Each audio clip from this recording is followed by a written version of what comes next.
Hi, Dr. Mary. How are you? Hello, I'm very well, thank you. Thank you for having me. You're welcome. Let's first talk about the cause of stunting. Yeah, the causes of stunting. So stunting basically meaning that the child is not growing in height and is shorter than they should be.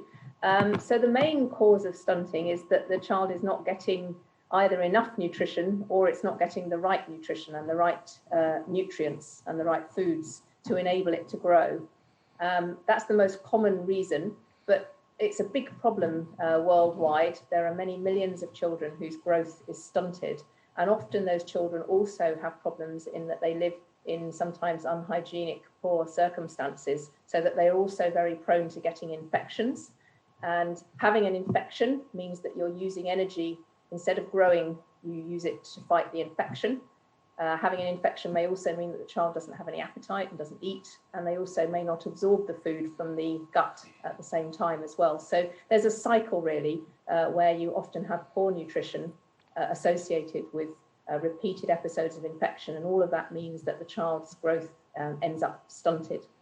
So typically we see stunting starting in infancy, so often in the middle of the first year, at the time when the infant is moving on from breast milk and starting to have other foods introduced, so-called complementary foods. The problem in many parts of the world is that the complementary foods that are given are not adequate. Either they're not enough in amount or they don't contain the right nutrients. And sometimes they're also contaminated as well, if there's no access to clean water, for example. And this in combination means that the child is undernourished and often gets infections as well, and therefore ends up not growing properly. And unfortunately, once an infant or a toddler becomes stunted, it's actually very difficult to do anything about it. So it's really important to try and intervene at the beginning to try and stop it happening in the first place. That's the most important issue. يمكن أنا سألت الدكتورة ماري على أسباب عدم نمو الأطفال بطريقة صحيحة واللي احنا ممكن نقول عليها التقزم. طبعا هي ذكرت سبب رئيسي وهو التغذية. التغذية اللي بتبتدي من بدري قوي من الطفل وهو عنده سنة. وهي ذكرت طبعا الموضوع مش موضوع تغذية فقط، ده كمان لازم نهتم لأن في ناس كتيرة على مستوى العالم عندها مشكلة في المية، إن هم حتى يحصلوا على مياه نظيفة. لكن الطفل وهو صغير لو ما خدش تغذيته كفاية أو لو ما خدش التوازن المظبوط في التغذية، اللي بيحصل إن هو بيبقى عرضة للأمراض وعرضة للالتهابات وعرضة لحاجات كتير قوي بتدخله في دايرة مغلقة، اللي هو نفسه هتبقى مسدودة ومش هياخد. هو حتى لو احنا عرضنا عليه الأكل هو ممكن ما ياخدش الأكل اللي المفروض ياخده سواء من الكمية أو من النوعية، فبيدخل في دايرة ما بيخلص منها. مشكلة هنا ان الموضوع ما بينفعش نرجع فيه، بمعنى ان هو لو وصل لمرحلة معينة احنا علشان نعالج اللي فات ما بيتعالجش، احنا بنبتدي من الخطوة دي. فطبعا الموضوع ده مهم جدا. دكتور ماري, how can we prevent stunting? How can prevent it? Basically, we need to make sure that babies and infants and then older children get the right foods. So it sounds simple, but of course that's often very difficult.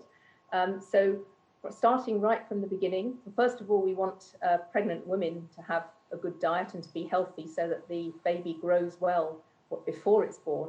But after it's born, we recommend exclusive breastfeeding for around 6 months. That gives the baby the best start. And then when the complementary foods, the other foods, are introduced alongside breast milk, it's really important that mums have the right advice about not only the amount of food, but also the types of food that the baby needs to be given. We have to remember that small babies and toddlers are growing really quickly compared to any other stage of life. So they have very high requirements for nutrients and for particular nutrients. So they need, for example, a good quality of protein. So the protein that comes from animal source foods is generally better for growth than the protein that comes from plant-based foods for babies. But they also have very high requirements for things like iron, zinc, and iodine, and all of these things are very important. And if they're deficient in the diet, then the infant will not grow properly. So The exact foods that are recommended for infants when they're being weaned, it obviously varies depending on the culture and the sorts of foods that are available and which the mother can afford. But essentially, mothers in all settings need to have the right advice. So they need sort of education and advice, and then they need the ability to be able to afford the suitable foods as well. So it's not just a problem for the individual mother, it's actually a societal problem. Societies need to really invest in making sure that infants and young children get proper food, clean food that's hygienically prepared as well. And in some cases that's going to need investment, for example, by governments and health services. But if we don't invest in trying to prevent stunting and ensure that infants and young children grow properly, it just stores up problems for the future, because we know that infants and children who are stunted, it can have adverse effects on their brain, which is growing very rapidly in the first years of life. So they don't do so well at school. They sometimes stay in school for a lower amount of time. They don't get such good qualifications that can have consequences for their employment. And of course, that has effects on a society's productivity. So really sort of a relatively small investment in trying to make sure that infants and children are healthy and grow well and their brains develop is a really good investment in terms of preventing problems for society later on further down the line. I'll try as much as I can to remember everything, but I didn't assume I realize can. you were going to be translating everything. You must have a good memory. يمكن أنا سألت الدكتورة ماري على إزاي نتجنب القصة دي، إزاي نتجنب إن الأطفال بتوعنا نموهم يبقى على أحسن وضع، إزاي نتجنب إن هم يبقوا طولهم ما يوصلش للطول اللي المفروض يوصلوا له. طبعا هي ابتدت الأول بأهم حاجة، الرضاعة الطبيعية، لأن ده هو الأطفال في الوقت ده بينمو بمعدلات أسرع.